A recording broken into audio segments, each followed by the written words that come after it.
അവരോടെല്ലാം പറഞ്ഞു. അത് സ്കൂളിൽ നിന്ന് സഹപ്രവർത്തകരോട് എല്ലാം വെറുതെ ഒന്ന് ഒറ്റപ്പാടാക്കുക എന്നുള്ളത് എൻ്റെ ഒരു ശീലമാണ്, ആവശ്യമില്ല കൂടെ. അപ്പോൾ സഹപ്രവർത്തകരോടെല്ലാം അങ്ങനെ ചെയ്യാറുണ്ട്. പക്ഷെ അതൊന്നും ആരും മനസ്സിൽ കരുതരുത്, സൂക്ഷിച്ചു വെക്കരുത്, എല്ലാം തമാശയായിട്ട് എടുക്കണം. പൊതുവെ ജീവിതത്തെ ഒരു കഠിനമായിട്ട് കാണാൻ എനിക്ക് ഇഷ്ടമല്ല, തമാശയോടുകൂടി കാണാനാണ് ഞാൻ എപ്പോഴും ശ്രമിക്കാറുള്ളത്. ഏത് കാര്യത്തെയും കുറച്ച് ലാഘവത്തോടെ കാണുക എന്നുള്ളതാണ് ഞാൻ ശീലിച്ചത്. അപ്പോൾ ശ്രീലത ടീച്ചർ, ഉണ്ണികൃഷ്ണ മാഷിന്റെ മകള് ശ്രീലത ടീച്ചറോടും എൻ്റെ ഏറ്റവും അടുത്ത സുഹൃത്തും ആണ്. ഒരു ആത്മബന്ധം തന്നെ ഇവർ രണ്ടുപേരുമായിട്ടും എനിക്കുണ്ട്. അവർക്കും ഈ വേളയിൽ ഞാൻ എല്ലാവിധ വേദിയിലിരിക്കുന്ന ജ്യോതിബ സൂസർ, എന്റെ സഹപാഠിയായ പ്രതാപ് കേശവൻ, നമ്മൾ ഇവിടെ 7ാം ക്ലാസ്സിലൊന്ന് ഒന്നിച്ചു പഠിച്ചത്, അവർക്കും എല്ലാവിധ ആശംസകളും അറിയിക്കുന്നു. ഇവിടെ 7ാം ക്ലാസ്സിൽ പഠിച്ചതെന്ന് പറയുമ്പോൾ നമ്മളിപ്പോൾ പുതിയ നവമാധ്യമങ്ങളിലൂടെ പല കൂട്ടായ്മകളും നമ്മൾ ഉണ്ടാക്കാറുണ്ട്. അപ്പൊ എന്റെ 7ാം ക്ലാസ്സിലെ ബാച്ച് അവരും ഒരു കൂട്ടായ്മയുണ്ട്, മാതൃക എന്നാണ് അവരുടെ പേര്. സാന്ദർഭികമായി പറഞ്ഞു എന്ന് മാത്രം. അപ്പൊ ഈ ഒരു പ്രസംഗപീഠം ഇതിൽ ചാരി നിൽക്കുമ്പോൾ എനിക്ക് അതിന്റെ ഒരു സംതൃപ്തി കൂടി എനിക്കുണ്ട്. കാരണം നമ്മുടെ 7ാം ക്ലാസ്സിന്റെ ബാച്ചിന്റെ സംഭാവനയാണ് ഈ ഒരു പ്രസംഗപീഠം. അതൊന്ന് സാന്ദർഭികമായി പറഞ്ഞു എന്ന് മാത്രം.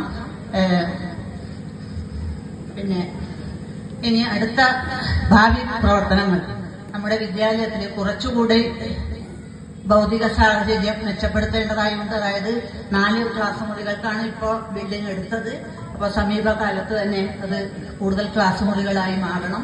അതുപോലെ പുതിയ നിയമനങ്ങൾ നടക്കണം. അതൊക്കെ അതുമായിട്ട് ബന്ധപ്പെട്ട ആൾക്കാർ അതിന്റെ പിന്നിൽ പ്രവർത്തിക്കും, ശ്രമിക്കും എന്ന് തന്നെ വിചാരിക്കുന്നു. അപ്പോൾ നമ്മുടെ വിദ്യാലയത്തിൽ നിന്ന് പഠിച്ചിറങ്ങുന്ന ഓരോ കുട്ടിയും ഈ വെറും പുസ്തകം വായിച്ച് A+ വാങ്ങുക എന്നത് മാത്രമായിരിക്കരുത് അവരുടെ ലക്ഷ്യം. ഒരു നല്ല മനുഷ്യനാവുക, ഒരു സ്നേഹം, ദയ, അനുകമ്പ, ഇതൊക്കെ ഒന്ന് വളർത്തിയെടുക്കണം. മറ്റുള്ളവരുടെ വിഷമം കാണുമ്പോൾ ഒന്ന് നമുക്ക് മനസ്സിലൊരു പ്രയാസം വരാനുള്ള ആ ഒരു അവസ്ഥ നമ്മൾ ഉണ്ടാക്കിയെടുക്കണം.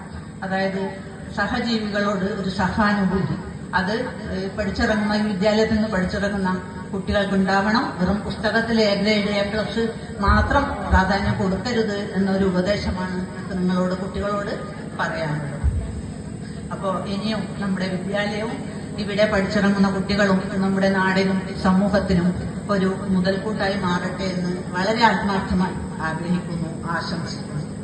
അവര് നന്മതിന്മകളെ തിരിച്ചറിയാനുള്ള ഒരു കഴിവ് ഇന്നത്തെ കുട്ടികൾക്ക് അത് കുറച്ച് കുറഞ്ഞു പോകുന്നുണ്ടോ ഒരു സംശയമില്ലാതില്ല. എങ്കിലും അവർ നല്ലതേത്, തെറ്റേത്, ശരിയേത്, തെറ്റേത് എന്നുള്ള ഒരു തിരിച്ചറിവ് അവർക്കുണ്ടാകണം.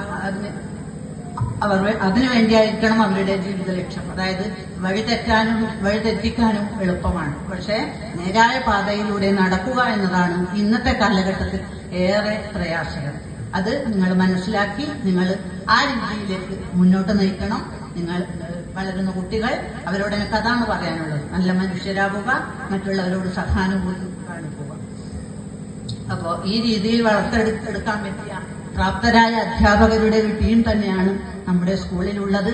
ഇപ്പൊ നമ്മൾ 3 പേര് ഇവിടുന്ന് പോവുകയാണെങ്കിലും ബാക്കിയുള്ള ഇവിടുത്തെ അധ്യാപകർ വളരെ പ്രാപ്തിയുള്ള അധ്യാപകരാണ്. അടുത്ത വർഷം മുതൽ ഇനിയും കൂടുതൽ ഉയരങ്ങളിലേക്ക് നമ്മുടെ വിദ്യാലയം എത്തട്ടെ.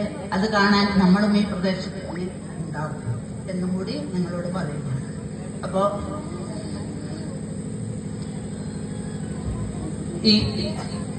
ഇവിടെ ഈ ഒരു ചടങ്ങിൽ വെച്ച് നിങ്ങൾ പറഞ്ഞ നല്ല വാക്കുകൾക്കും ഏറ്റവും വലിയ ഒരു സ്നേഹ ഉപഹാരത്തിനും, ഇതൊന്നും വലിയൊരു ഉപഹാരമൊന്നും നമ്മൾ പ്രതീക്ഷിച്ചതേ അല്ല. നമ്മുടെ PTA സാമ്പത്തിക സ്ഥിതി അതൊക്കെ നമുക്ക് ഏകദേശം അറിയുന്നതാണ്. അതുകൊണ്ടാണ് നമ്മൾ ആദ്യമേ പറഞ്ഞത് നമ്മൾ ഏറ്റവും ലളിതമായ ഒരു ചടങ്ങ് മതിയെന്ന്.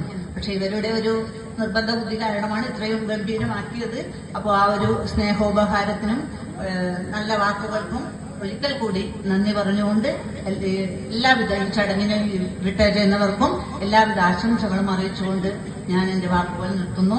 ഞാൻ വിടവാങ്ങുന്നു. ഈ മെയ് 31-നാണ് എന്റെ റിട്ടയർമെന്റ്. പക്ഷെ ഇപ്പൊ വെക്കേഷനാണ്, അതുകൊണ്ട് സ്കൂളിലോ കുട്ടികളുമായിട്ടോ ബന്ധം വരേണ്ട സാഹചര്യമില്ല. അതുകൊണ്ട് ഞാൻ വിടവാങ്ങുകയാണ്. Thank you all.